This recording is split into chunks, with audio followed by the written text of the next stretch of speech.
Hello, I'm Matthew from Ludovox, and today I'm going to give you an overview of Rush Breakout. So it was previously titled Gang Rush Detroit, but this is a game about mafia and racing. So you're racing to give money to the Godfather, probably in Detroit, probably in Chicago as well. And you want to be the first to cross the bridge because you have cops on your side and you want to get to the other side with all the money that you have in suitcases. The problem is you all want to get there before the others with the most money because the Godfather is not very fond of slow people who bring him a few dollars, let's say. And so what you're aiming for is having the most dollars at the end of the race. Because you're going to lose dollars if you take any damage or if you have to repair your car, your vehicle. Also, if you get to the finish line first, you're going to get more points, which is very important. Because, as I said, the Godfather likes quick people.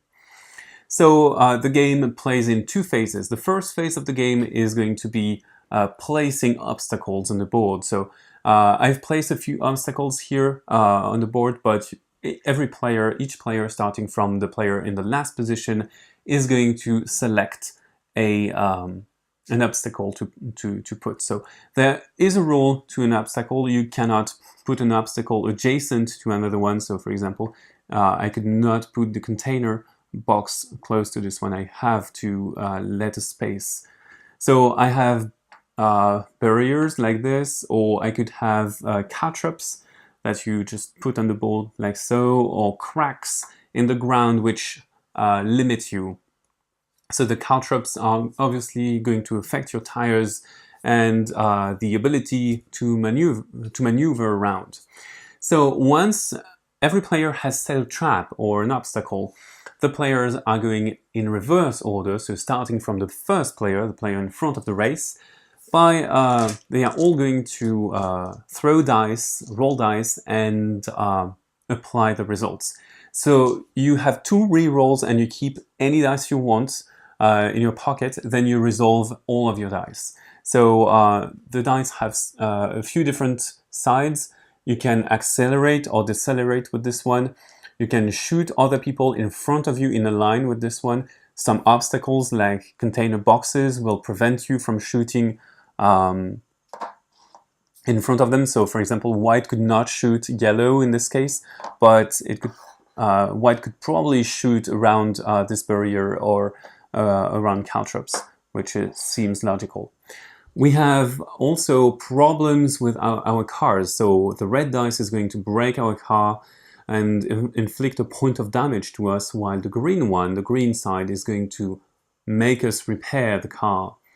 We also have wheels, and the wheels will allow us to change lanes. For two wheels, we can change lanes.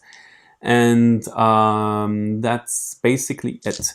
So you're going to roll your dice, you have two re-rolls, you apply your dice, and then you're going to move according to the speed track that you have. So you can move from no space to 5 spaces, and you're going to be able to move around quite easily with this. Every car has also a special power. For example, this one is much sturdier than the others, so it's kind of armored, so it can take much more punishment and damage than the other cars. And some cars are richer or turn faster, etc., etc. So the racing part is very prominent in the game, but the interaction part is also very important because you're going to try to damage others so that they lose dollars that they have in their trunks. So for example, if I shoot with blue, if I shoot white with the dice side, white is going to get damaged, but white also loses dollars from its supply. So you start with a certain number of dollars, a certain amount of dollars, and you're going to lose dollars on the way, and this is very important. So you lose dollars on the spot you're on, and people will be able to pick up the dollars that you let go.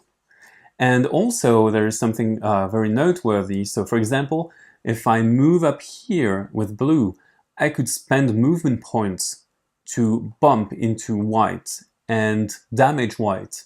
And I can cause multiple damage. So for example, if I bump white on this side of the road, I just bump white. So I do this and white moves forward, takes a point of damage, and I do take some damage as well.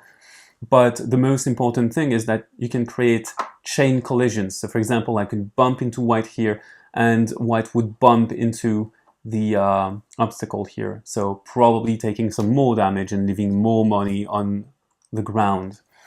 There are also improvements that you can buy from a supply, and the supply is ordered from golden to gray, and the improvements have a certain cost which is dependent on where they are in the track. So for example, the first one is $100 and the final one, which is probably going to be better, is $500. And the more upgrades you buy from the bottom, the more it cycles.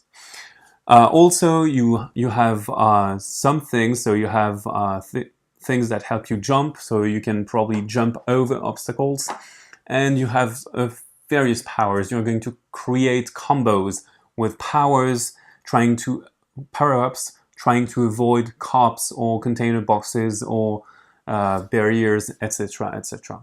So the game ends when one player moves around and exits the bridge. In this case, you remove the last player, the slowest player, and he's out of the game. Then you award some dollars for your podium space. If you're faster, you get more money than if you're a bit slower. And finally, you count the dollars. And if you have most dollars than anyone, maybe it doesn't have to, you don't have to be the fastest, but being fastest really helps. But if you have more dollars than everyone else, you win the game. That's it, you know almost everything there is to know about Game Rush Breakout, so bye bye and see you on the box.